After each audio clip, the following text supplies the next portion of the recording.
தந்தை மகன் தூய ஆவியாரின் பெயராலே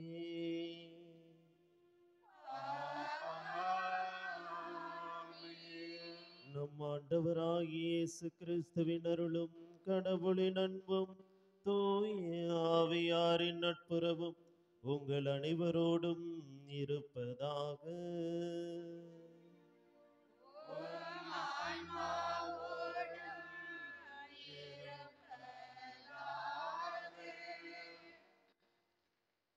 திருவிழாவாம் திருவிழா. நம் ஊர் சிலுவை பெட்டியிலே திருவிழா.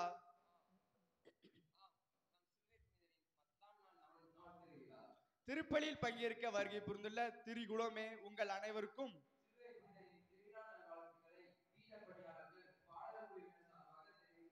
ஆண்டவரோடு பேசுவது ஜபம். ஜபம் தம் கிறிஸ்துவ வாழ்வில் உயிர் நாடியாக இருக்கிறது. ஜெபிக்கின்ற தம் பிள்ளைகளை கடவுள் ஒருபோதும் கைவிட மாட்டார். அத்தகைய உணர்வோடு ஜெபித்தால் ஜெயம் நிச்சயம் என்ற நம் புனிதரின் பின்பற்றி நடக்க வரமேண்டி இத்தேவிக திருப்பலியில் இணைவோம். சகோதர சகோதரிகளே, தூய மறை நிகழ்வுகளை கொண்டாட நாம் தகுதி பெறும் பொருட்டு நம்முடைய பாவங்களை ஏற்றுக்கொள்வோம்.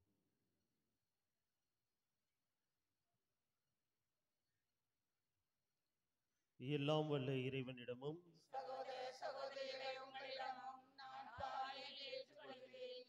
ஏனெனில் சிந்தனையாலும் சொல்லாலும் செயலாலும் கடமையை தவறினாலும் பாவங்கள் பல செய்தேன். என் பாவமே என் பாவமே என் பெரும் பாவமே. ஆகையால் இப்பொழுது பரிசுத்தமிழாவையும் வானதூதர் புனிதர் அனைவரையும் சகோதர சகோதரிகளே உங்களையும் நாம் இறைவனாகிய ஆண்டவரிடம் எனக்காக வேண்டிக் கொள்ள மன்றாடுகிறேன். எல்லாம் வல்ல இறைவன் நம் மீது இரக்கம் வைத்து நம் பாவங்களை மன்னித்து நம்மை நிலை வாழ்வுக்கு அழைத்து செல்வாராக. ஆமென்.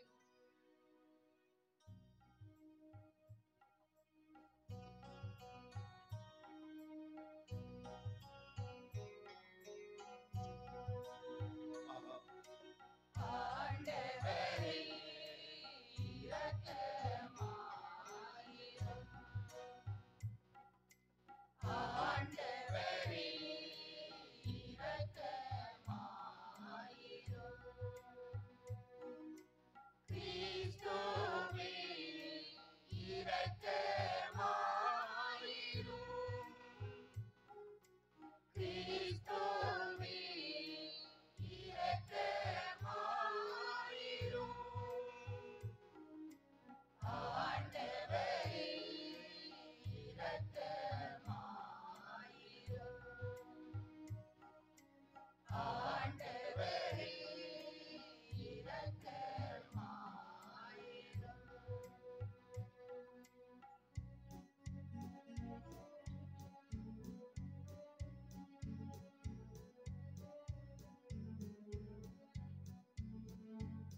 உன்னதங்களிலே கடவுளுக்கு மாட்சி உண்டாகுக. உலகினிலே நல் மனத்தோருக்கு அமைதியும் உண்டாகுக. புகழ்கின்றோம் யாவும் உம்மையே, வாழ்த்துகின்றோம் இறைவனே. உமக்கு ஆராதனை புரிந்து உம்மை மாட்சிப்படுத்துகின்றோம். உமது மேலான மாட்சியின் பொருட்டு உமக்கு நன்றி கூறுகின்றோம். ஆண்டவராகிய இறைவனே, இணையில்லாத விண்ணரசே, ஆற்றல் அனைத்தும் கொண்டு இலங்கும் நல்ல தந்தை இறைவனே, ஒரே மகனாக உதித்த ஆண்ட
மன்றாடுவோமாக.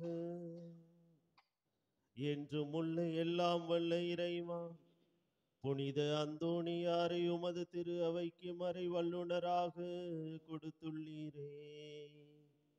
ஆவியாரின் அருளால் தூன்ற பெற்று அவர் எங்களுக்கு போதித்தது எங்கள் இதயங்களில் என்றும் நிலைத்திருப்பதாக.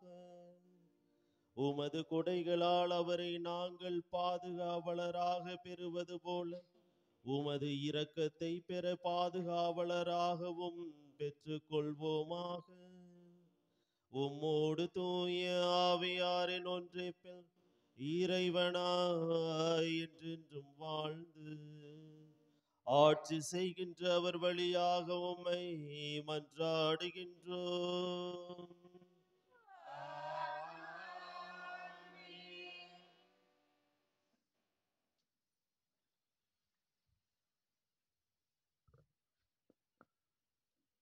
இன்றைய முதல் வாசகத்தின் முன்னுரை. இன்றைய முதல் வாசகத்தில் தம்மை தாமே கிறிஸ்து இயேசு ஒப்பு கொடுத்து பலியாக நிறைவேற்றினார் என்று எபிரியர் திருமுகத்தில் குறிப்பிட்டுள்ளது. பலி பொருளாகிய தன்னையை ஒப்படைத்து கிறிஸ்து நம்மை மீட்டுள்ளதை இன்றைய முதல் வாசகத்தில் வாசிப்பதை கேட்போம்.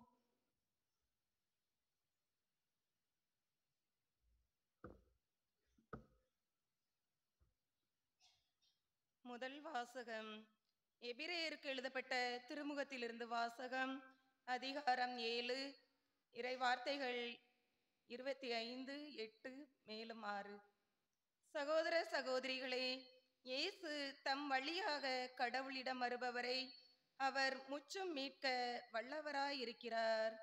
அவர்களுக்காக பரிந்து பேசுவதற்கென என்றுமே உயிர் வாழ்கிறார். இத்தகைய தலைமை குருவே தமக்கு ஏற்றவராகிறார். இவர் தூயவர், கபடற்றவர், மாசற்றவர், பாவிகளிடமிருந்து பிரித்தெடுக்கப்பட்டு வானங்களுக்கு மேலாக உயர்த்தப்பட்டவர். ஏனைய தலைமை குருக்கள் செய்வது போல முதலில் தம்முடைய பாவங்களுக்காகவும் பின்னர் மக்களுடைய பாவங்களுக்காகவும் இவர் நாள்தோறும் பழி செலுத்த தேவையில்லை. ஏனெனில் தம்மை தாமே பழியாக செலுத்தி இதை ஒரே ஒரு முறைக்குள் செய்து முடித்தார். திருச்சட்டப்படி வலுவற்ற மனிதர்களை குருக்களாக ஏற்படுத்தப்படுகிறார்கள். ஆனால் அத்திருச்சட்டத்திற்கு பின்னர் ஆணையிட்டு கூறப்பட்ட வாக்கின் மூலம் என்றென்றும் நிறைவுள்ளவரான மகனே குருவாக ஏற்படுத்தப்படுகிறார். இத்தகைய தலைமை குரு நமக்கு வாய்த்துள்ளார் என்பதே இது காணும் நாம் கூறியவற்றின் தலையாய கருத்து. இவர் விண்ணகத்தில் பெருமை மிகு கடவுளுடைய அரியணையின் வலப்பக்கத்தில் வீற்றிருக்கிறார். அங்கே மனிதரால் அல்ல, ஆண்டவராலே அமைக்கப்பட்ட உண்மையான கூடாரமாகிய தூயகத்தில் ஊழியம் செய்கிறார். ஒவ்வொரு தலைமை குருவும் காணிக்கைகளையும் பலிகளையும் செலுத்துவதே ஏற்படுத்தப்பட்டிருக்கிறார்.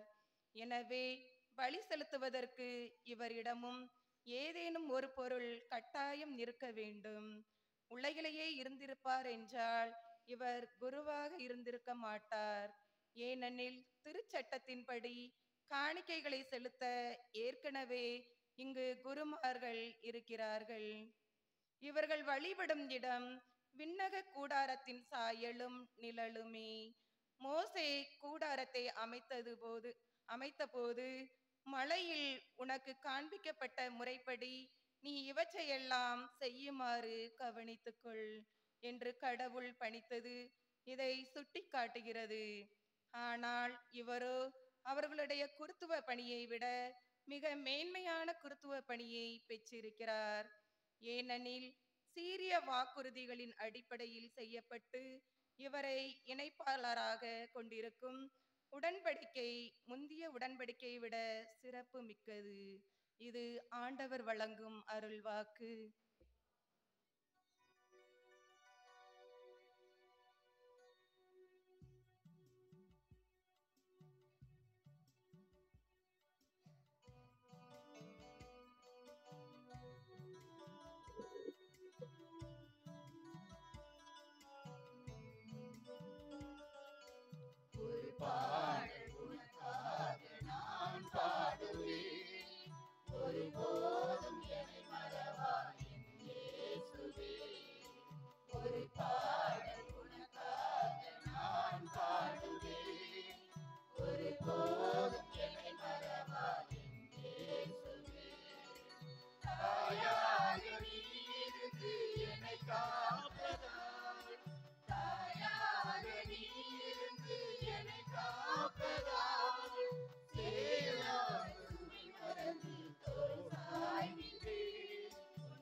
கல்லும் முள்ளும் பள்ளம் மேடு பாதை நெடுகிலும் கரம் பிடித்து நடத்தி வந்தாய் கருணை தெய்வமே.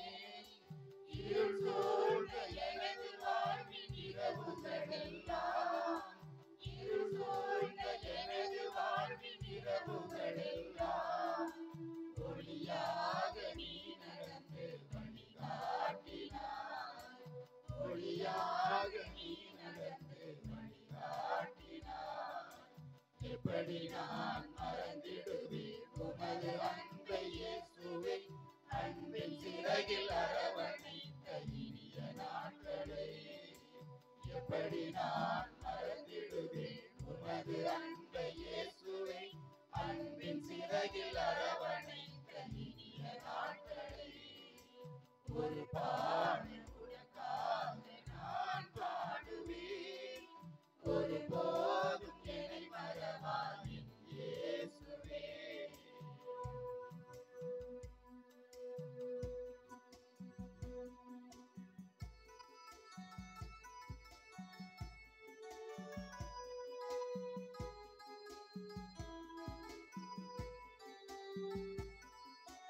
நோயின் பிடியில் தனிமை சிறையில் தவித்த நாட்களில் குணமளிக்கும் மருத்துவராய் வந்த தெய்வமே.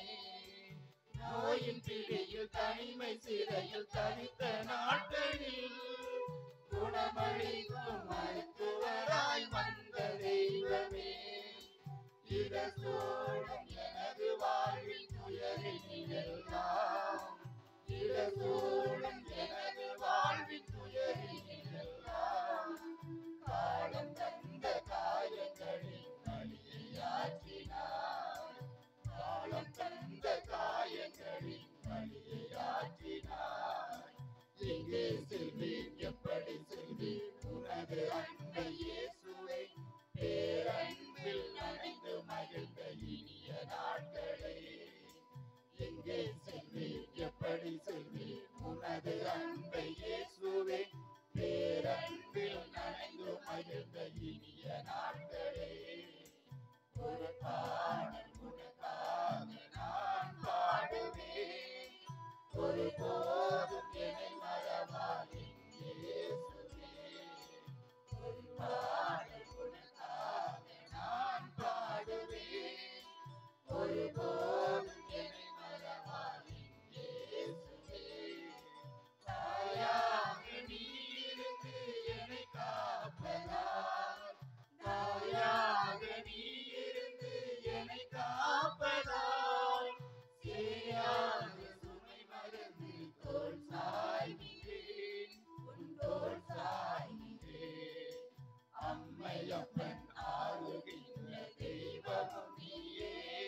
ஆண்டவர் உங்களோடு இருப்பாராக.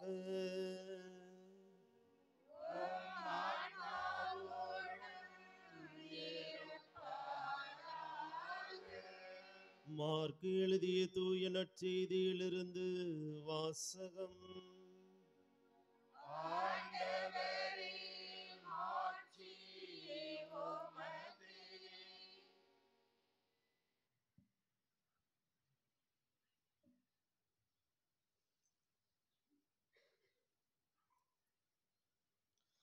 மார்க் எழுதிய நற்செய்தி அதிகாரம் 3 இறை திருவசனங்கள் 7-12 வரை.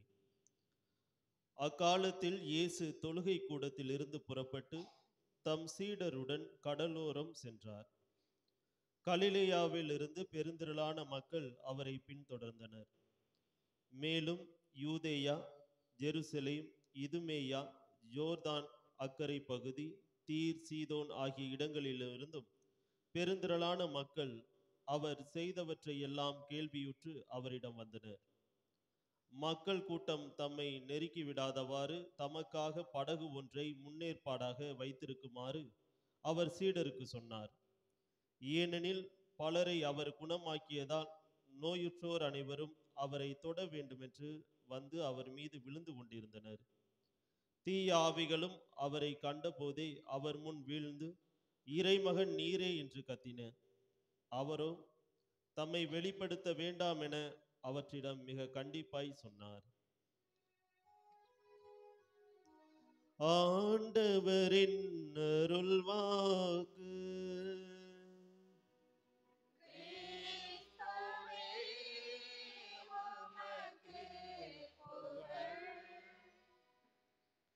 இயேசுவில் அன்பிற்கினியவர்களே,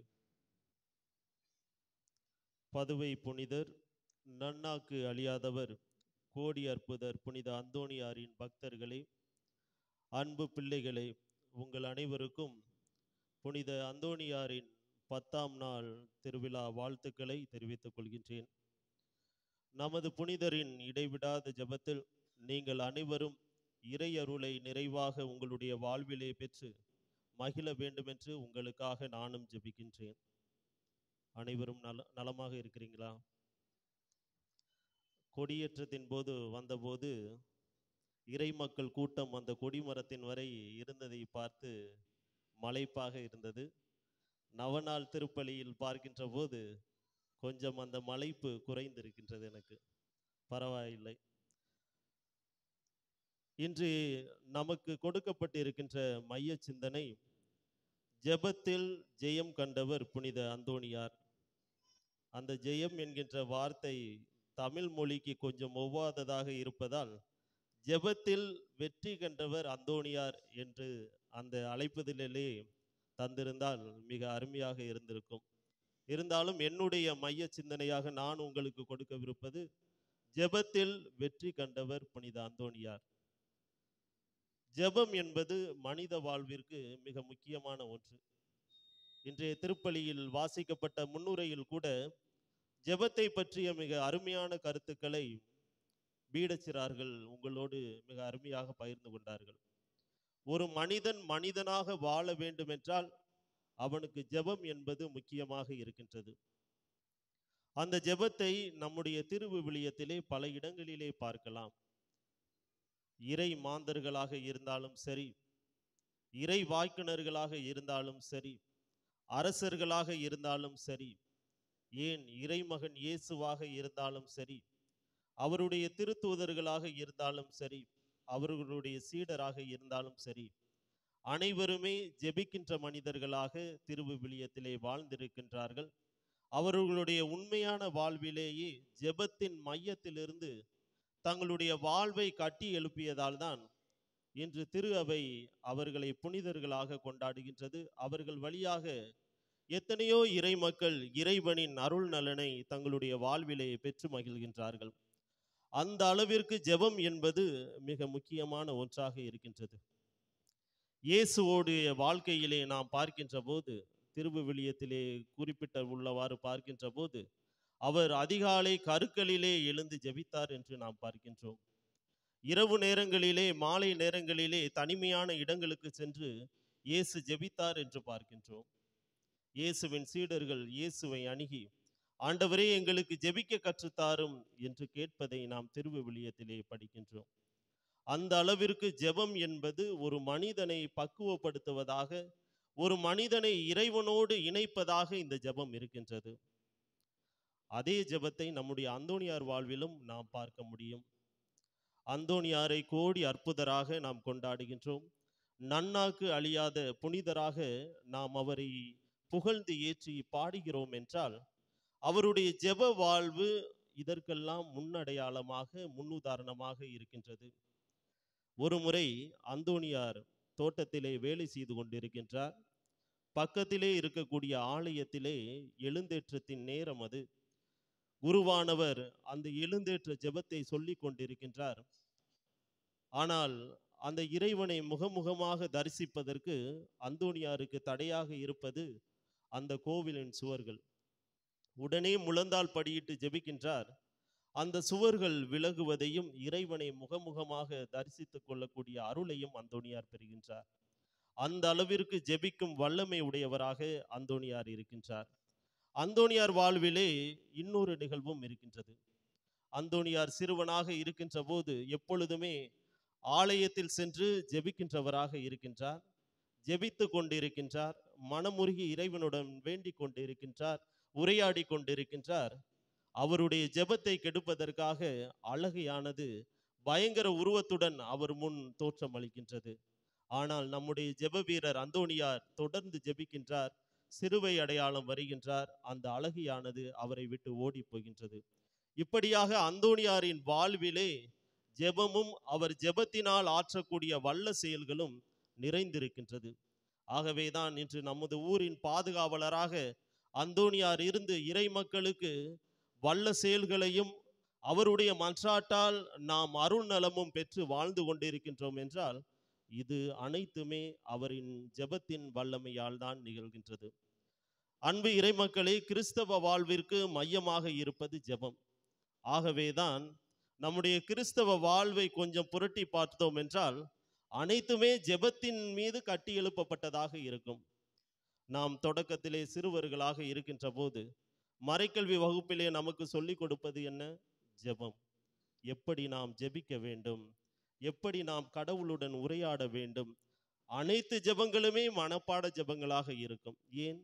இந்த மனப்பாட ஜெபங்கள் கொடுக்கப்படுவது இறைவனோடு ஜெபிப்பதற்கு அது ஒரு முன் சுவை. இந்த சுவையை உணர்ந்து கொண்ட மனிதன் வாழ்விலே தனிமையாக ஜெபிக்கின்ற மனிதனாக மாறுகின்றான். ஆகவேதான் இந்த ஜெபமானது கிறிஸ்தவ வாழ்வின் மையமாக இருக்கின்றது, அடிப்படையாக இருக்கின்றது. இதுவெல்லாம் இப்படி இருக்கின்ற போது ஜெபத்தின் வாசனையே அறியாத ஒரு மனிதனுடைய வாழ்வு எப்படி இருக்கும்? அதற்கு உதாரணமாக சொல்ல போனால், ஆண்டவரோடு உணர்ந்திருந்தவன் யூதாஸ். ஆனால் ஆண்டவரின் அருளை அவனால் பெற்றுக்கொள்ள முடியவில்லை.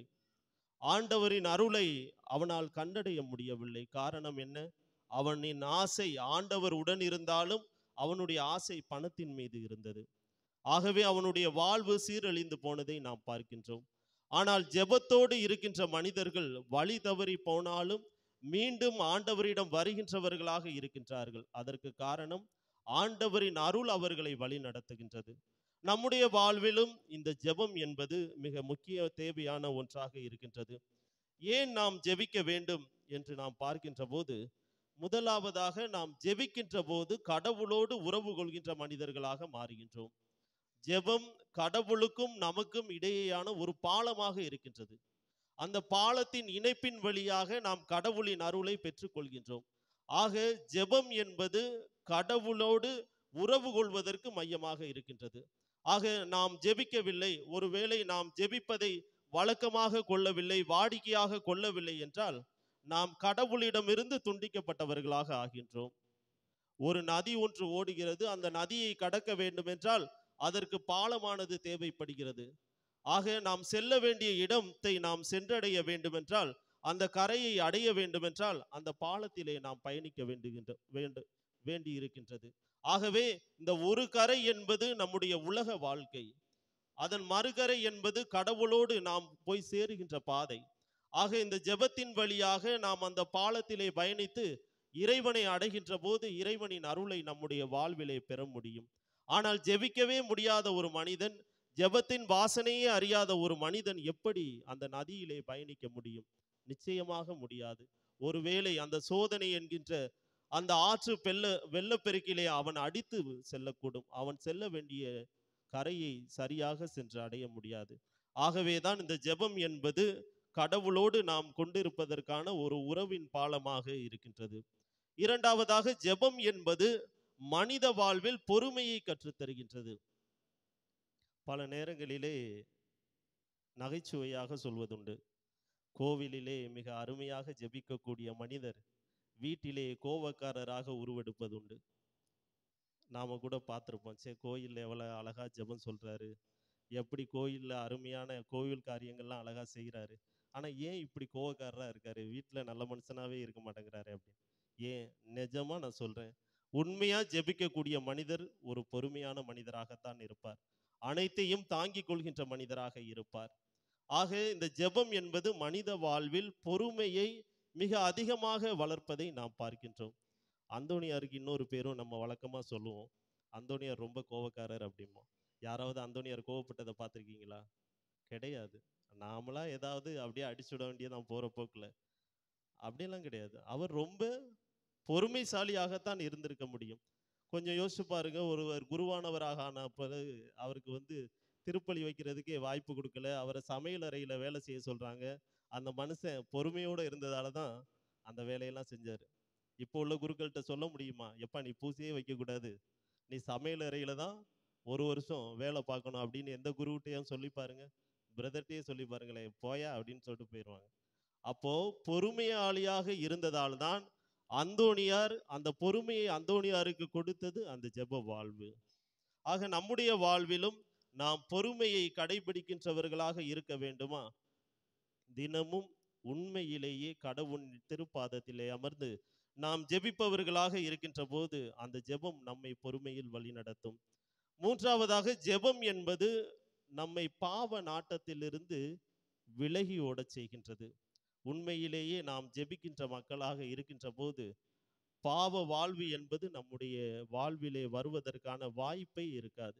ஏனென்றால் நாம் செய்கின்ற அந்த ஜெபம் என்பது கடவுளோடு நம்மை இணைப்பதால், கடவுள் அன்போடு நம்மை இணைப்பதால், கடவுளுக்கு எதிரான காரியங்களை நம்முடைய வாழ்விலே செய்வதற்கு பல நேரங்களிலே அது தடையாக வந்து விடுகின்றது. ஆக ஜெபம் என்பது நம்மை பாவத்திலிருந்து காப்பாற்றுகின்ற ஒரு கருவியாக இருப்பது என்பதை நாம் அந்தோணியாருடைய வாழ்விலும் நாம் நிகழ்விலும் இருந்து கற்றுக்கொள்ளக்கூடிய ஒன்றாக இருக்கின்றது. அடுத்ததாக, ஜெபம் என்பது அன்பை விதைக்கின்றது. ஜெபிக்கின்ற மனிதர் உண்மையிலேயே அன்பு செய்கின்ற ஒரு மனிதராகத்தான் இருக்க முடியும். எப்படி? ஏனென்றால் அவர் ஜெபிக்கின்ற போது கடவுளோடு அன்பு கொள்கின்றார். கடவுளோடு அன்பு கொள்கின்ற மனிதர் பிற மனிதரையும் அன்பு செய்கின்ற மனிதராக இருக்க வேண்டும். ஆக ஜெபம் என்பது பிறரிலே அன்பை விதைக்கின்ற ஒரு கருவியாக இருக்கின்றது. ஆக ஒரு மனிதர் நன்றாக ஜெபிக்கிறார் என்றார், அல்லது ஒரு குடும்பம் அவர்களுடைய வீட்டிலே நன்றாக ஜெபிக்கிறார்கள் என்றால், கூட்டமாக அமர்ந்து அல்லது குடும்பமாக அமர்ந்து ஜெபிக்கின்ற குடும்பமாக இருக்கின்றது என்றால், அந்த குடும்பம் ஒரு அன்பு நிறைந்த குடும்பமாக இருக்கும். அந்த குடும்பம் அன்பு நிறைந்த குடும்பம் மட்டுமல்ல, கடவுளின் அன்பை பெற்று மகிழ்கின்ற ஒரு குடும்பமாகவும் இருக்கும். ஆகவேதான் திரு அவை அடிக்கடி இறை மக்களை பார்க்கின்ற போது சொல்கிறது, எப்பா தயவு செஞ்சு நீ குடும்பத்துல ஜெபிப்பா, குடும்பமா உட்கார்ந்து ஜெபி, குடும்ப ஜெபம் சொல்லு என்று வலியுறுத்துவது என்பது இந்த கடவுளின் அருளை நாம் பெற்றுக்கொள்வதற்காகத்தான். ஜெபம் என்பது தீயதை நம்மிடமிருந்து ஒழிக்கின்றது. இந்த ஜெபம் என்பது நமக்கான ஜெபம் மட்டுமல்ல, நாம் பிறருக்காக ஜெபிக்கின்ற போதும் அவர்களை தீயவற்றிலிருந்து நாம் மீட்டெடுக்கிறோம் என்கிறோம். ஆகவேதான் திரு அவையானது உயிரோடு இருப்பவர்களுக்காகவும் ஜெபிக்கின்றது, இறந்து போனவர்களுக்காகவும் ஜெபிக்கின்றது. ஏன் அவ்வாறு நாம் ஜெபிக்க வேண்டும்? ஒரு மனிதன் உயிரோடு இருக்கின்ற போது அவன் பாவ வாழ்க்கையில் போய்கொண்டு இருக்கின்றான் என்றால் அவன் மனம் திரும்புவதற்காக நாம் ஜெபிக்கின்றோம். அதற்கு மிக அருமையான முன்னுதாரணம் அகஸ்தீனாருடைய அன்னை மோனிகா. புனித அகஸ்தீனார் தவறான வழிகளில் தன்னுடைய வாழ்வை கழிக்கின்ற போதெல்லாம் அவருடைய அன்னை ஆண்டவரிடம் அழுது புரண்டு இந்த மனிதன் மாற வேண்டும் என்று ஜெபிக்கின்றார். ஆனால் இன்று திரு அவையில் அவர்கள் இருவருமே இன்று புனிதர்களாக இருக்கின்றார்கள். அந்த அளவிற்கு ஜெபத்தின் வல்லமை இருந்திருக்கின்றது. இன்று நம்முடைய குடும்பங்களிலும் கணவர் குடிப்பவராக இருக்கலாம், பிள்ளைகள் ஒருவேளை சொல் பேச்சு கேட்காதவர்களாக இருக்கலாம். அப்படி இருக்கின்ற போது நாம் அனைவருமே பிறருக்காக ஜெபிக்க வேண்டும். நாம் ஜெபிக்கின்ற போது நிச்சயமாக நம்முடைய பிள்ளைகள் மனம் திரும்புவார்கள். நாம் உண்மையிலேயே கடவுளுடன் மனமுருகி ஜெபிக்கின்ற போது நம்முடைய கணவர்மார்களும் மனம் திரும்புவார்கள். ஆக ஜெபம் என்பது வல்லமையின் அடையாளமாக இருக்கின்றது.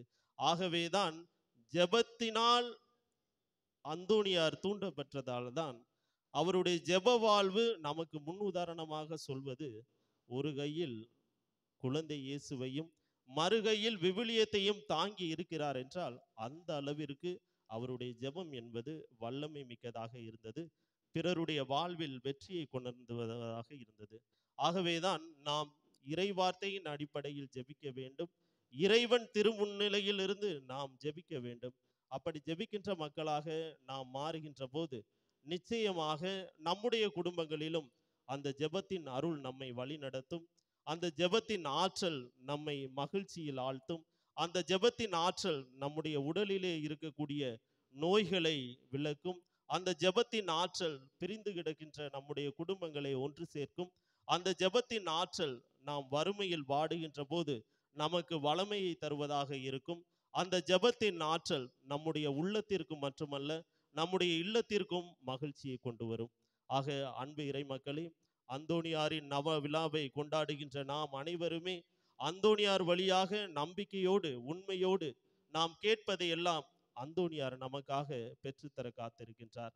நாம் செய்ய வேண்டியது உண்மையான மனதுடன், நொறுங்கிய மனதுடன், மனமுவந்து அந்தோணியாரின் வழியாக ஜெபிக்கின்ற போது அந்தோணியார் நம்மையும் வெற்றியின் வீரராக ஆக்குவார். அந்த நம்பிக்கையோடு தொடர்ந்து இந்த திருப்பலியிலே இணைவோம்.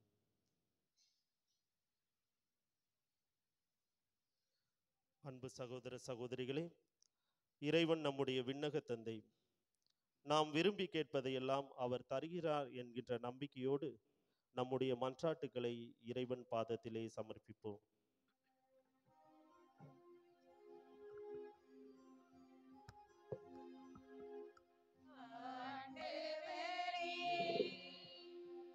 எங்கள் மன்றாட்டை கேட்டருளும்.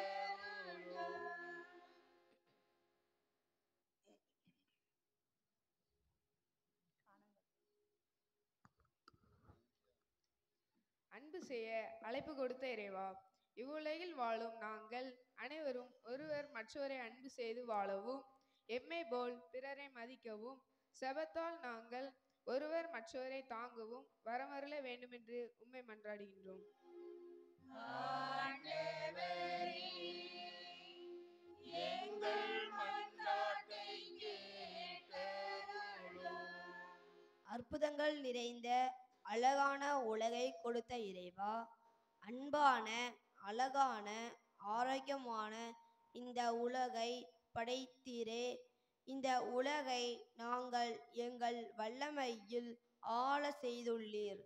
இவ்வுலகை நாங்கள் பாதுகாக்கவும், சுற்றுப்புற சூழலை கவனமாய் பேணவும், பசுமையான பண்பான இயற்கையை படைக்கவும் அருள் புரிய வேண்டுமென்று இறைவா உம்மை மன்றாடுகிறோம்.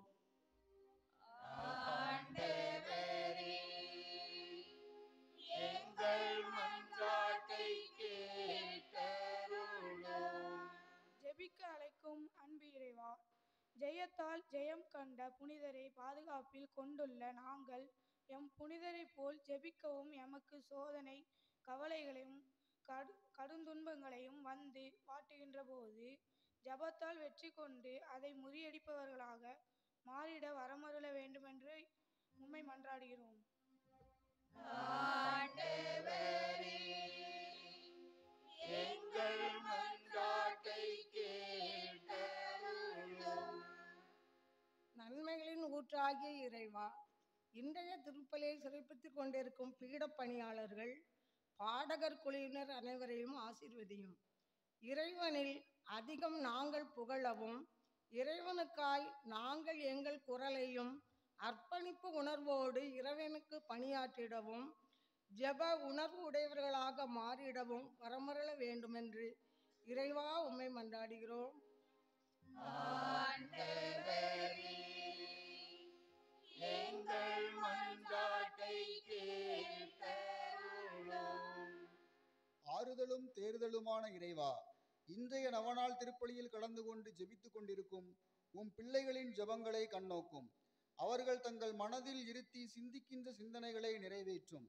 ஜெபத்தால் வெற்றி நிச்சயம் உண்டு என்பதை அவர்கள் தங்கள் வாழ்வில் உணர அருள் புரிய வேண்டும் என்று உம்மை மன்றாடுகிறோம். ஆண்டவரே, எங்கள் மன்றாட்டை கேட்டருளும். தாயும் தந்தையுமான இறைவா, உமது பிள்ளைகளாகிய நாங்கள் புனித அந்தோனியார் வழியாக இப்பொழுது விரும்பி கேட்ட இந்த மன்றாட்டுக்களை எல்லாம் கனிவாய் எங்களுக்கு தந்தருள வேண்டும் என்று எங்கள் ஆண்டவராகிய கிறிஸ்து வழியாக உம்மை மன்றாடுகின்றோம். ஆமென்.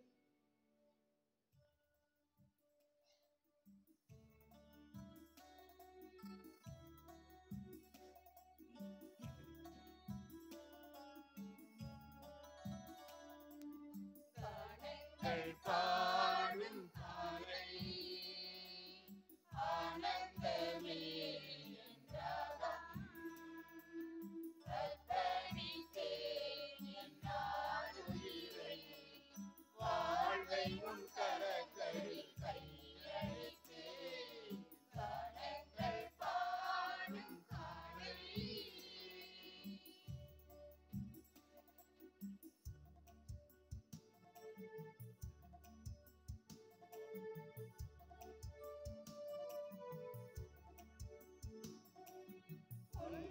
உன்மடியாமந்து உன்னையில் பழித்த உறவென்றாகுமா?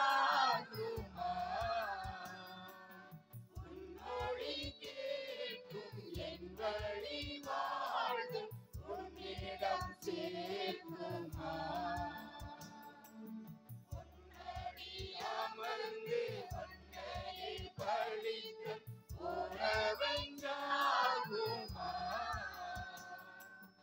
உன்மொழி கேட்கும் என் வழி வாழ்வு உன்னிடம் சேர்க்குமா? உன்படி தொடர வருகின்றேன், உள்ளத்தை தருகின்றேன், என் உள்ளத்தை தருகின்றேன். கானங்கள் பாடும் காலை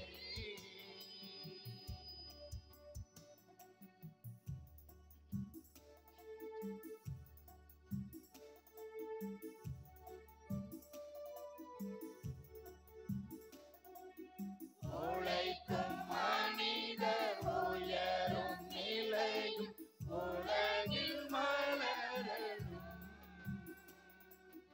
உழைப்பின் வாழ்வை வளர்க்கும் செயல்கள் உண்மையில் நிலைக்கணும்.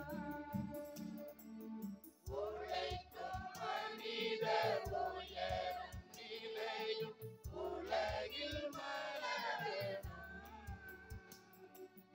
உழைப்பின் வாழ்வை வளர்க்கும் செயல்கள் உண்மையில் நிலைக்கணும். உரிமைகள் உணர்ந்து வருகின்றேன், உன்னிடம் தருகின்றேன், என்னை உன்னிடம் தருகின்றேன். கானங்கள் பாடும் காலை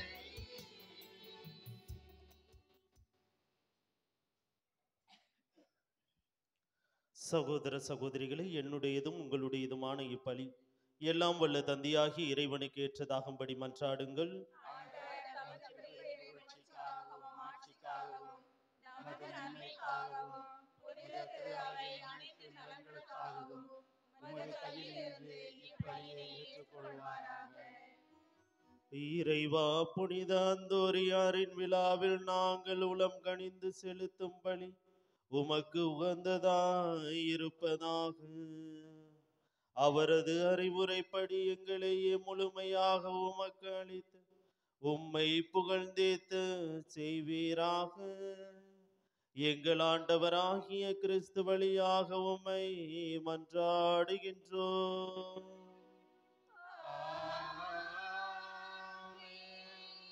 ஆண்டவர் உங்களோடு இருப்பாராக.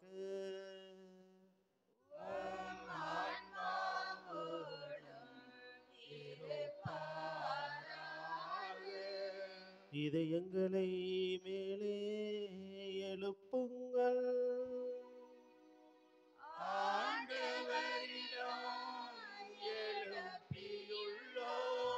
நம் இறைவனாகிய ஆண்டவருக்கு நன்றி கூறுவோம்.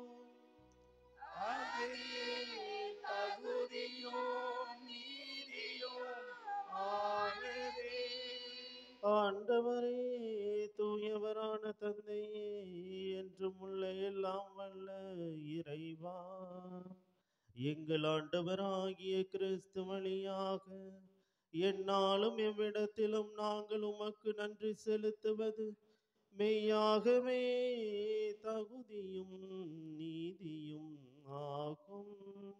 எங்கள் கடமையும் மீட்புக்குரிய செயலுமாகும்.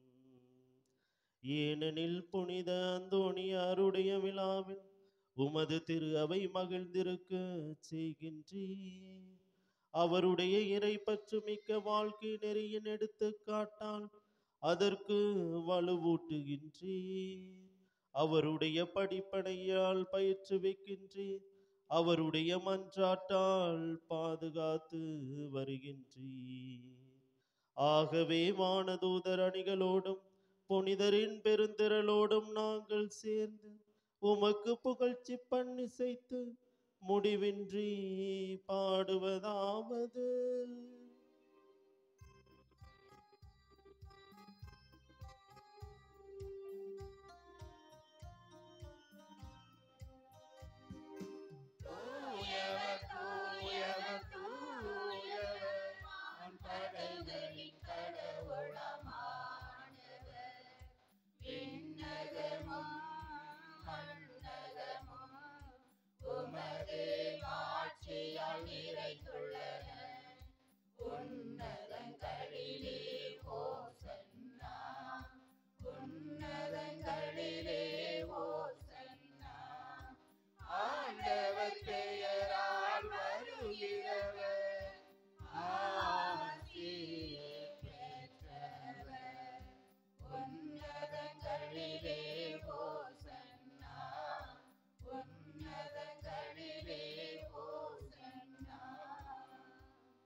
ஆண்டவரே, நீர் மெய்யாகவே தூயவர், தூய்மை அனைத்திற்கும் ஊற்று.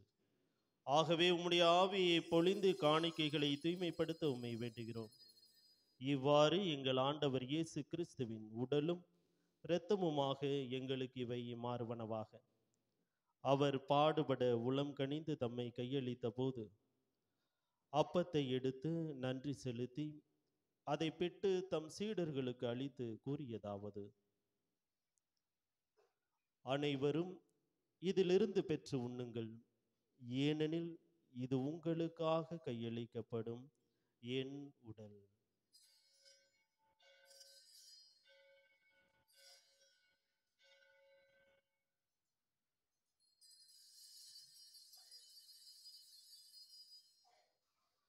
அவ்வண்ணமே இரவு விருந்தை அருந்தியபின் கிண்ணத்தையும் எடுத்து மீண்டும் உமக்கு நன்றி கூறி தம் சீடர்களுக்கு அளித்து அவர் கூறியதாவது: அனைவரும் இதிலிருந்து பெற்று பருகுங்கள், ஏனெனில் இது புதிய நிலையான உடன்படிக்கைக்குரிய என் இரத்தத்தின் கிண்ணம்.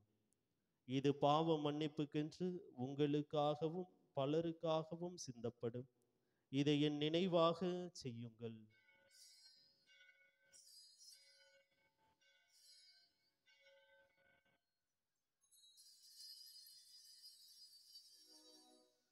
நம்பிக்கையின் மறை பொருள்.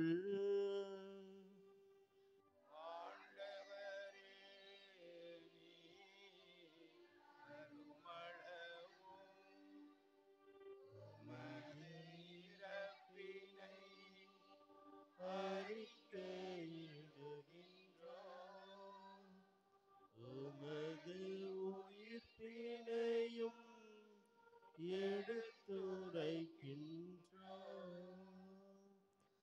ஆகவே ஆண்டவரே, நாங்கள் கிறிஸ்துவின் இறப்பினையும் உயிர்ப்பினையும் நினைவு கூர்ந்து வாழ்வு தரும் அப்பத்தையும் மீட்பளிக்கும் கிண்ணத்தையும் உமக்கு ஒப்புக் கொடுக்கின்றோம்.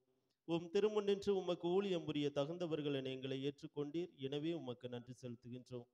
மேலும் கிறிஸ்துவின் உடலிலும் இரத்தத்திலும் பங்கு கொள்ளும் எங்களை தூய ஆவியார் ஒன்று சேர்க்க வேண்டுமென உம்மை தாழ்மையுடன் மன்றாடுகின்றோம். ஆண்டவரே, உலகெங்கும் பரவியிருக்கும் அது திரு அவையை நினைவு கூர்ந்தருளும்.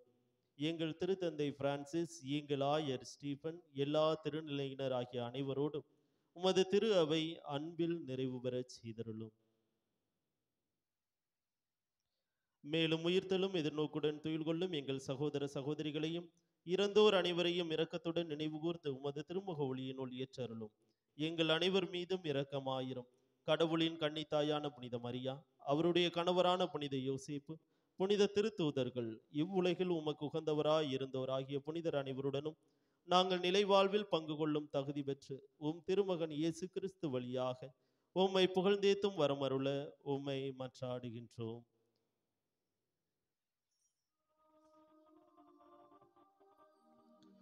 இவர் வழியாக, இவரோடு, இவரில் எல்லாம் வல்ல இறைவனாகிய தந்தையே, தூய ஆவியாரின் ஒன்றிப்பில் எல்லா புகழும் ஆட்சியும் என்றென்றும் உமக்கு உரியதே.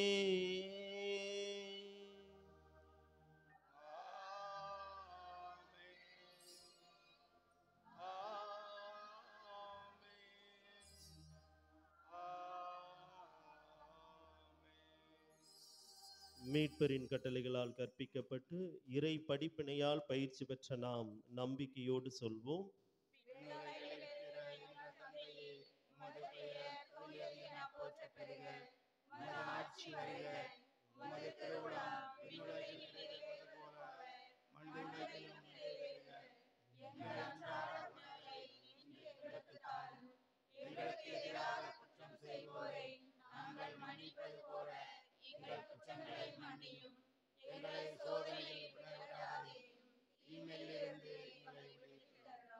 ஆண்டவரே, தீமை அனைத்திலுமிருந்து எங்களை விடுவித்து எங்கள் வாழ்நாளில் அமைதியை கனிவுடன் அருள உம்மை மன்றாடுகிறோம். உமது இரக்கத்தின் உதவியால் நாங்கள் பாவத்திலிருந்து எப்போதும் விடுதலை பெற்று யாதொரு கலக்கமும் இன்றி நலமாயிருப்போமாக. நாங்கள் எதிர்நோக்கி இருக்கும் பேரின்பத்துக்காகவும் எம் மீட்பராகிய இயேசு கிறிஸ்துவின் வருகைக்காகவும் காத்திருக்கின்றோம். ஆண்டவரே இயேசு கிறிஸ்துவே, அமைதியை உங்களுக்கு விட்டு செல்கின்றேன், என் அமைதியையே உங்களுக்கு அளிக்கின்றேன் என்றும் திருத்தூதர்களுக்கு மொழிந்தீரே.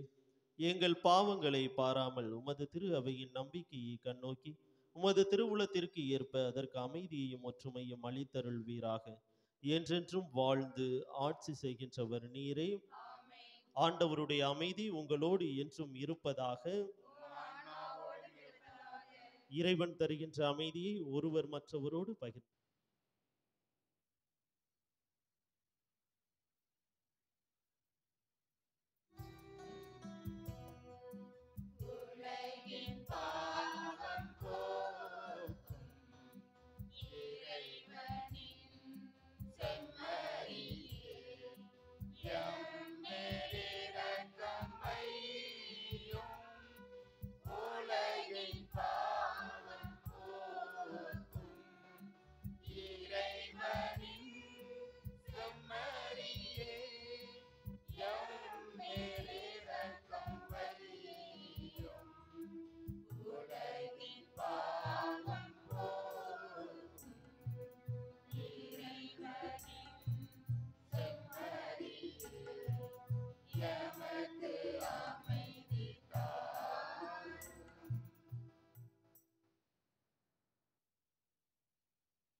அழைப்பு பெற்றிருக்கின்ற நாம் அனைவருமே பேறு பெற்றோர்.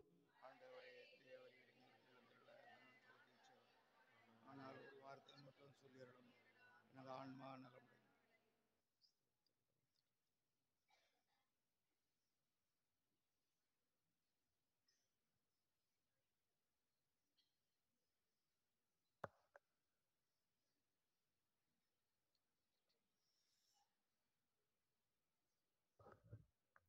குருக்களுக்காக ஜெபம். ஓ பரிசுத்தாவியே, தேவரீர் எழுந்தருளி வாரும். சத்திய திருச்சபையின் குருக்கள் அனைவருக்கும் புதியதோர் உள்ளத்தை தந்தருளும். இயேசுவின் சற்பிரசாத உடல் மீதும் அவரது மறை உடல் மீதும் தங்களுக்குள்ள கடமைகளை அவர்கள் விடாது சிறந்த விதமாக நிறைவேற்றுவார்களாக. கிறிஸ்துவின் சீடர்களும் அப்போஸ்தலருமான அவர்களுக்கு தூய உள்ளத்தை அருள்வீராக. அவர்கள் அனைத்திற்கும் மேலாக இறைவனுக்கு அன்பு செய்வார்களாக. வல்லமையுள்ள முதுகுரலுக்கு அவர்களின் இருதயம் என்றும் கீழ்ப்படிவதாக. இழிவான ஆசைகளுக்கும் உலக பொருள்களுக்கும் அவர்களது உள்ளம் என்றும் அடைபட்டிருப்பதாக. திருச்சபையின் நலனுக்காக அவர்கள் வாழ்வார்களாக. கிறிஸ்துவின் இருதயத்தை போல் அவர்களும் சாலமான இருதயமுள்ளவர்களாய் அகில திருச்சபையின் நலன் மீதும் என்றும் அக்கறை கொண்டிருப்பார்களாக. அனைவருக்கும் அன்பு செய்து அனைவருக்கும் பணிபுரிந்து அனைவருக்காகவும் தங்கள் துன்ப வேதனை சோதனைகளை சகிப்பதற்கான வலிமை மிக்க இருதயத்தை குருக்கள் அனைவருக்கும் அருள்வீராக. ஆமென்.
விடுதலையை தந்திட பலியான உணவு. இறுதி இரவிலே இயேசு தந்த உணவு. விடுதலையை தந்திட பலியான உணவு. வீதி எங்குமே வாழ்வு மலர்ந்திட ஆற்றலாகிடும் இந்த உயிருள்ள உணவு.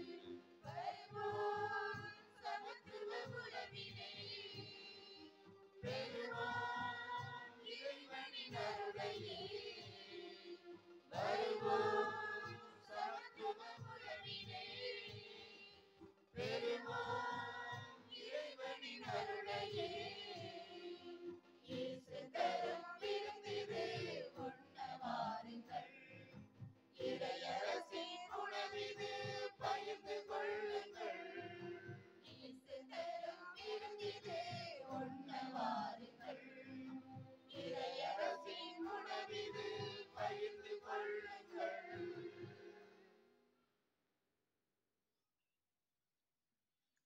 அனைவர்களே, உங்கள் அனைவருக்கும் வணக்கம். நல்லா இருக்கீங்களா? உங்கள் அனைவருக்கும் இனிய நம்முடைய திருவிழாவுடைய 10ஆம் நாள் வாழ்த்துக்களை தெரிவித்துக் கொள்வதில் மகிழ்ச்சி அடைகிறேன். இந்நாள் மிகச் சிறப்பாக ஜெபத்தில் ஜெயம் கண்டவர் புனித அந்தோணியார் என்கின்ற ஒரு மாபெரும் சிந்தனையின் அடிப்படையில் இன்றைய காலை திருப்பலியை நிறைவேற்றியிருப்பவர்கள் அருட்பணி மைக்கேல் அவர்கள். தந்தை அவர்கள் தற்போது தூத்துக்குடி சின்ன கோயில் என்று அழைக்கின்ற திரு இருதயங்களின் பேராலயம் என்கின்ற பங்கு தளத்தில் உதவி பங்கு தந்தையாக செயல்படக்கூடியவர்கள். தற்போதுதான் அவர்கள் குருப்பட்டம் பெற்றிருக்கிறார். அவர் நமது பகுதியில் திருப்பலி நிறைவேற்றியிருப்பது நமக்கு எல்லாவற்றுக்கும் ஒரு மாபெரும் ஆசீர்வாதம். இன்றைய நாள் மிகச் சிறப்பாக தன்னுடைய மறையுறையில் ஜெபத்தின் வல்லமை என்ன என்பதை பல தெளிவான உதாரணங்களோடு நமக்கு எடுத்து எம்பினார். பல நிலைகளில் நாமும் ஜெபத்தில் பின்தங்கி இருக்கிறோம். ஜெபத்தில் எவ்வாறு நாம் பிடித்தால் நம்முடைய வாழ்க்கையில் மீண்டும் ஒரு ஜெயத்தை காண முடியும் என்ற ஒரு சிந்தனையை தந்தை அவர்கள் வழங்கி இருக்கிறார்கள். எனவே தந்தை அவர்களுக்கு நம்முடைய நன்றி சொல்லி திருவிழா வாழ்த்தை சொல்லி ஆண்டவர் பேரால் அவரை ஆசீர்வதிப்போம்.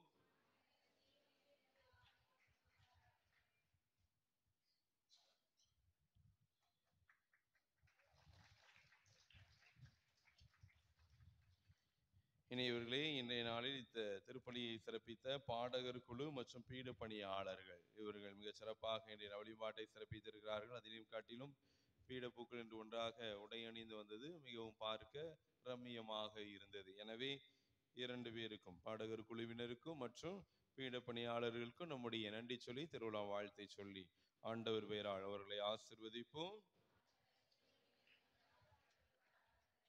இனியவர்களே, இன்றைய நாளுக்கான நிகழ்வு மதியம் 12 மணி அளவில் அந்தோணியார் திருப்பண்டத்திற்கு முன்பாக அந்தோணியார் ஜெபமும் ஜெபமாலையும் நடைபெறும். மாலை 6:30 மணிக்கு ஜெபமாலை, மன்றாட்டு மாலை, மறையுறை, நற்கருணை ஆசி நடைபெறும்.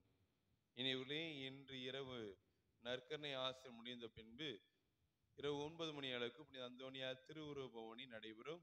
எனவே தெருக்களை அனைவரும் சுத்தமாக வைத்துக் கொள்ளுமாறு உங்களை அன்போடு கேட்டுக்கொள்கிறேன். இது நமது ஊரில் உள்ள அனைத்து தெருக்களிலும் புனித அந்தோணியாருடைய திருவுருவ சப்பரபோனி நடைபெறும். எனவே தவறாது தங்களுடைய தெருக்களை மிக அழகாக சுத்தம் செய்து கொள்ளுங்கள். வீடுகளை திறந்து வையுங்கள். வாசனை திரவியங்கள் மற்றும் பூக்களால் புனித அந்தோணியாரை வரவேறுங்கள். சரிங்களா? சில பேர்னா வீட்டை பூட்டிட்டு வெளியே வந்துடுவாங்க. வீட்டை திறந்து வைங்க. உள்ள அப்படியே யாரும் கலவண்டு போக மாட்டாங்க. அந்தோணியாருடைய ஆசீர்வாதம் நம்ம வீடு வரைக்கும் செல்ல வேண்டும்.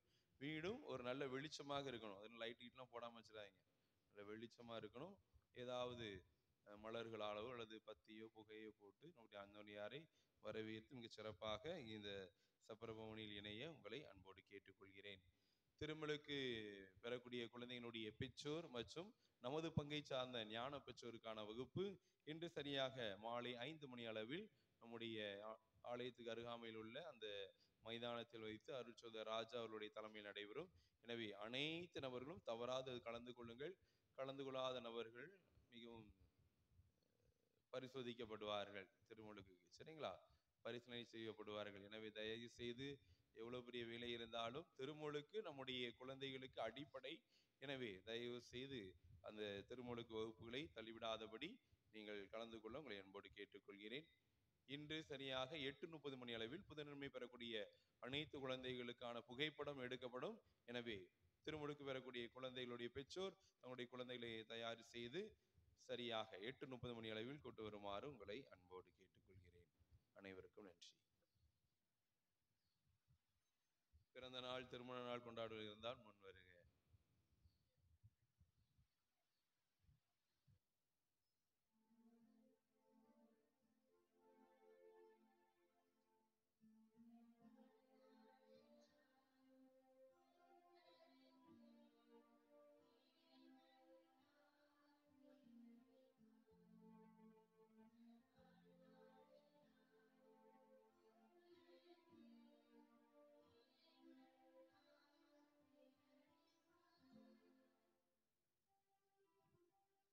மன்றாடுவோமாக.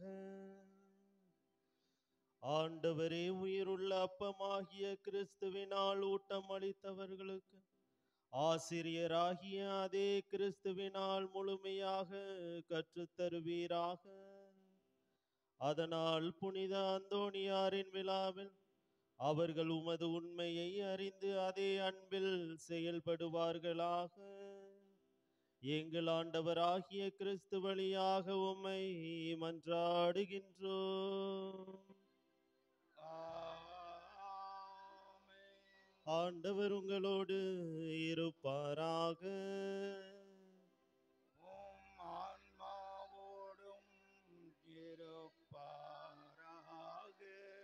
எல்லாம் வல்ல இறைவன் தந்தை மகன் தூய ஆவியார் உங்களுக்கு ஆசி வழங்குவாராக.